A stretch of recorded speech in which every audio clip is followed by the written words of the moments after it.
स्थित skill development institute स्थायी campus 5 वर्ष पूर्ति उत्सव पालन कार्यक्रम को मुख्य शासन सचिव श्रीमती अनु गर्ग उद्घाटन करिसेंती। कार्यक्रम में शिक्षा वैषयिक प्रशिक्षण और शिल्प अनुष्ठान 30 रु अधिक मुख्य और वरिष्ठ प्रतिनिधि अंशग्रहण करते।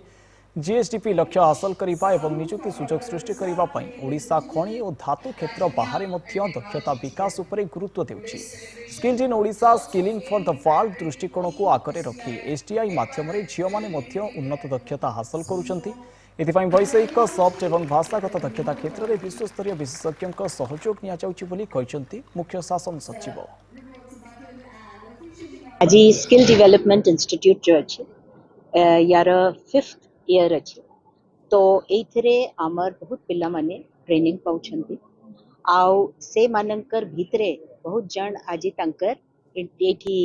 रखिले तांकर पक्ष को जगह रे ए ट्रेनिंग पाई करी से माने प्लेसमेंट पाई छंती। प्रथम तो थैंक यू कहबे जे एसडीआई रो 5th फाउंडेशन डे कांग्रेचुलेशंस भी कहबे एंड जते बड़े हमें देखु जे विकसित भारत कथा कहू बा फ्यूचर कथा कहू डेफिनेटली हमें जते बड़े आस्ते खाली केवल पाठ पढ़ी कि चलो पाठ पढ़ो तापर गोटे जॉब अछि बट एबे स्किल को प्राधान्य दिया जाउछि एंड जते बड़े स्किल इंडिया को आउछि हम ओडिसा रे एते यूथ अछंती एते पिला माने जो माने कि निजर पाठ पढ़िबा संगे भी से माने एक्स्ट्रा स्किल ताको बहुत हेल्प करूछि